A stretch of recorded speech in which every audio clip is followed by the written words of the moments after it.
Let's be honest, most people think decision making frameworks sound like something cooked up by an accountant with a motivational poster, but it's totally not like that. But then along comes this Air Force colonel named John Boyd, a man who basically said, you can't outmuscle chaos, but you can outthink it faster than it can punch you in the face. And somehow that actually worked. Boyd wasn't your typical military guy. He was the kind who could insult a general to his face, then prove him wrong with math. Back in the 1950s, he flew fighter jets for the US Air Force and developed a little something called OODA Loop. Four letters that quietly explain how win any fight, whether it's in the sky or boardroom or breakup text. OODA stands for Observe, Orient, Decide, Act. And before you roll your eyes, yeah, it sounds obvious, but that's like saying breathing is obvious until you're drowning. Step number one, observe. See what is actually happening, not what you want to be happening. Observation is not just about having eyes, it's about noticing what matters before it smacks you in the ego. Boyd discovered that most people lose fights, literal or metaphorical, because they stop observing too soon. They decide too early based on half-baked info because they can't handle uncertainty. Imagine you're a pilot in the Korean War. You're flying an F-86 Sabre, slower, clunker than the enemy's MiG-15. You should be toast. But Boyd's observation, the Sabre's cockpit had a bubble canopy, better visibility. You could see more earlier, and that was enough to flip the odds. Because when you see what others don't, you get a head start. In modern terms, the investor who spots a trend before it's trending, observe. The parent who notices their kid's fine actually means not fine, observe. The gamer who hears footsteps before the opponent does, definitely observe. Observation is power disguised as patience. Step number two, orient your brain's operating system. This is where the plot thickens. Orientation is the most misunderstood part of the OODA loop, and the reason most of us make dumb choices on Mondays. See, observation gives you the data, orientation is how your brain interprets that data. It is your culture, your experience, your habits, your trauma, your Spotify playlist, all rolled into one messy mental filter. Boyd realized two people can see the exact same thing and come to opposite conclusions because their so-called orientation layer, the meaning-making machine, is tuned differently. Take Netflix and Blockbuster. Both saw streaming tech around 2005, and one said, cool, new gimmick. The other said, let's build the future. Same observation, different orientation. One went extinct. Or taking or take dating apps. You match with someone, you both observe the same profile photos, but your brain orients it as a so-called potential soulmate. There's potential red flag who says they love hiking but means brunch. Orientation shapes everything. The scary part, your orientation can lie to you. It's where bias hides. You might think you're being logical, but you're really just defending yesterday's bad decision in a tuxedo. That's why Boyd insisted orientation isn't static. You have to constantly update it. In his words, deconstruct and reconstruct your mental models. In modern English, unlearn faster than others learn. Step number three, decide, don't be a Hamlet. Decision time. This is where most people freeze like a laptop with, 87 Chrome tabs open. But Boyd's version of deciding isn't about finding the perfect choice. It's about picking a direction fast. Because indecision is the tax you pay for perfectionism. And while you're sitting there, like doing pros and cons lists, the world is already changed in dogfights. If you hesitated even 2 seconds, you were toast. So Boyd trained pilots to move from what is the best choice to what is the best choice right now. The beauty is like the loop doesn't end here. You will act, observe what happens, and adjust. Decision isn't final, it is iterative. Think of it like chess meets jazz, strategy and improvisation having a baby.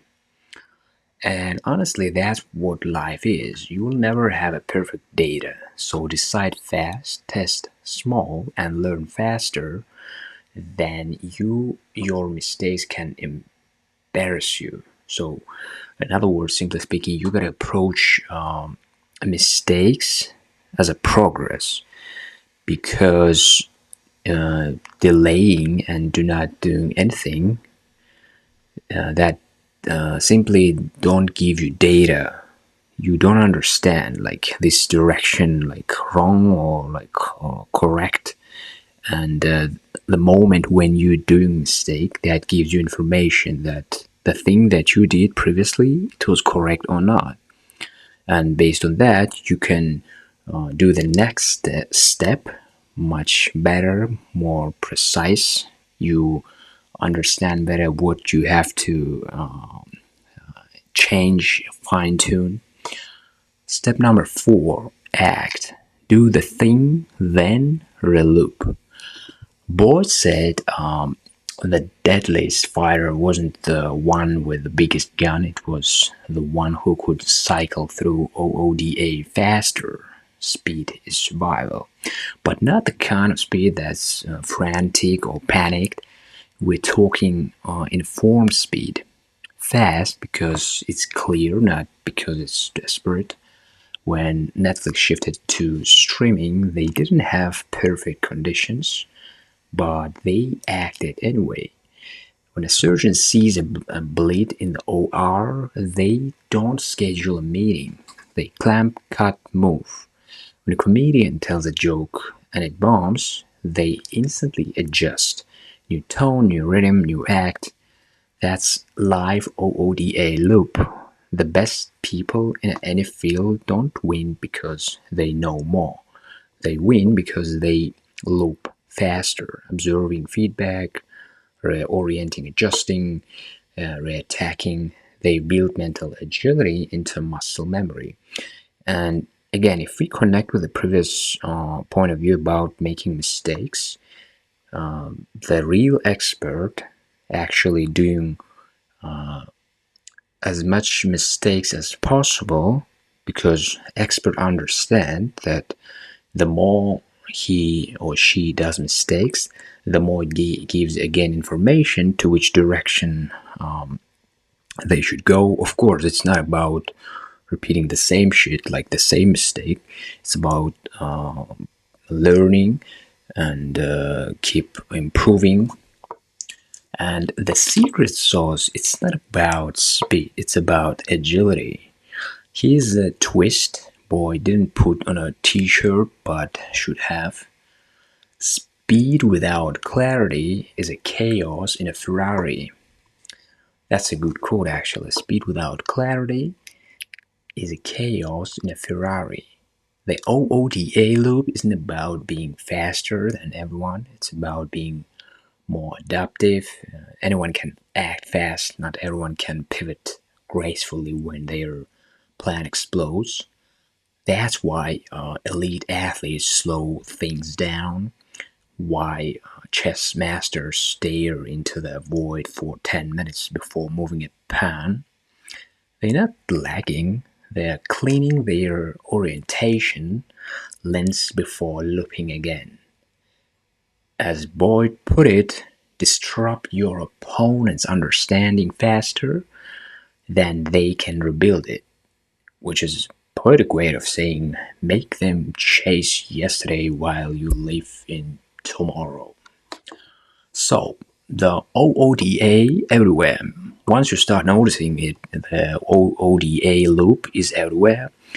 For example, a boxer reading the opponent's rhythm, observe, orient, counterpunch, or a gamer pre-aiming where the enemy will appear, observe, orient, decide, boom. Or let's say negotiator listening more than talking, looping faster through empathy. Or parent handling a toddler meltdown without yelling, observe, screaming, orient, hungry or tired, decide, snack or nap, act, banana.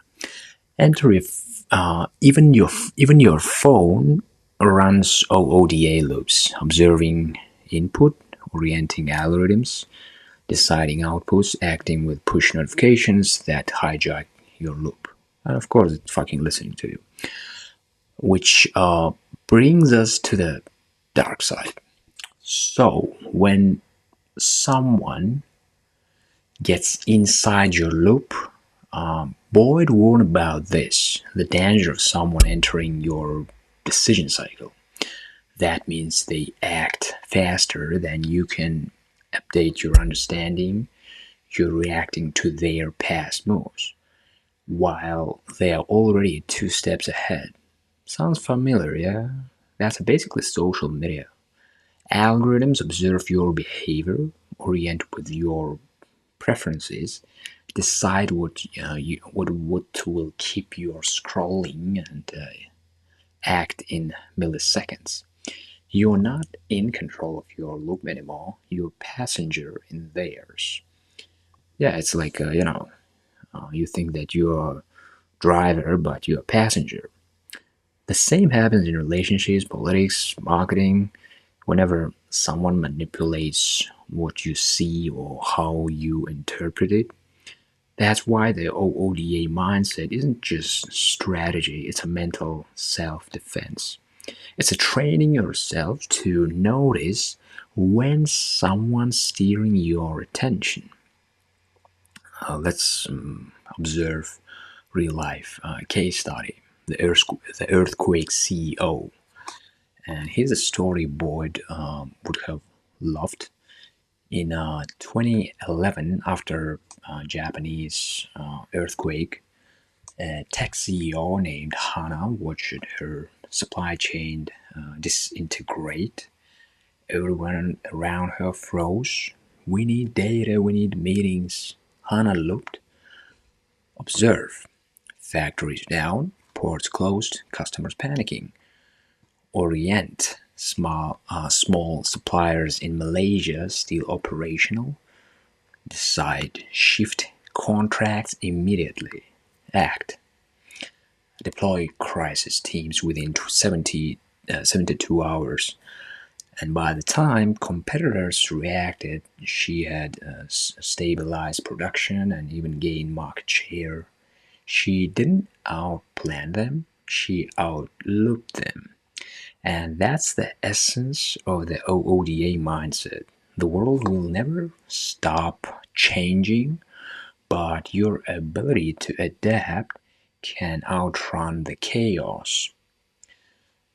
And even comedians use it seriously. Watch a live comedian bomb and recover. It's a masterclass in OODA. They observe audience silence, orient. Okay, that joke's too dark for this crowd. Decide. Switch to a lighter story. Act. Deliver it with a smile. And the good thing about comedians that they getting feedback immediately. It's either crowd laughing or not. And based on that, they adjusting, changing their jokes. And when it lands, they observe again. Loop complete. They are literally running cognition on stage. So yeah, fighter pilots and stand-up comics, same mental architecture, different uniforms. The everyday version. You don't need a jet or boardroom to use this. You can apply the OODA loop in a traffic, arguments, or while deciding what to eat. Let's say you're late for work. Traffic jam, GPS screaming, you sweating. You could panic or loop. Observe, gridlock, orient. Side streets look open. Decide, reroute, act, turn left. And boom, you just use military grade decision science to save your sanity. And if we put this like a point of view in other way, we as a humans have actually two brains, and one of them emotional and other one logical. And by default, we acting most of the time based on emotional brain because it's faster, because it can save our life, but it's not always giving right information because it's fast. It's I want to save our energy, and it gives us like a fast conclusion. And the thing that we have to do, just take a pause and for a few seconds, think about this current situation a little bit longer so you can give your logical brains time to let's say wake up and make better decision, not fast impulsive decision but logical rational one. So boys real gift, if we will talk about that, that John Boyd never tried to turn this into like a TED talk or business brand. He died broke but left behind an idea that quietly powers modern strategy from startups to military doctrine. Before he passed, he told his students something unforgettable. You can be somebody or you can do something. Being somebody means chasing titles, attention, validation. Doing something means making people think differently. And Boyd chose that latter and changed how humans deal with chaos. And you can ask how you can use it to yourself. And here's how to make the OODA loop part of your daily life. First of all, pause to observe, as we discussed previously. Stop reacting like a caffeinated squirrel. Just see what is actually happening. Second, clean your orientation. Ask, am I seeing this clearly or through yesterday bias? Step number three, decide small. Do not wait for 100% certainty. 70% clarity is enough. The rest you learn mid-flight. In other words, start to act as fast as possible so you can adapt, learn during the action. And in other words, never wait the perfect moment. And step number four, act and re-observe. The moment you move, reality gives feedback. Use it. Do not defend your last mistake. Update your model. So, in other words, the moment when we start to act, we have some information. And during the action, that information keeps changing. And that's why it's got to be this, we got to follow this endless loop of information gathering so we can adjust our action not again spontaneously but based on the current updated data. Do that often enough, and you will start to feel calm while others panic because you're not guessing, you're looping. You, in other words, acting based on like a current data, not based on some emotions or another feelings.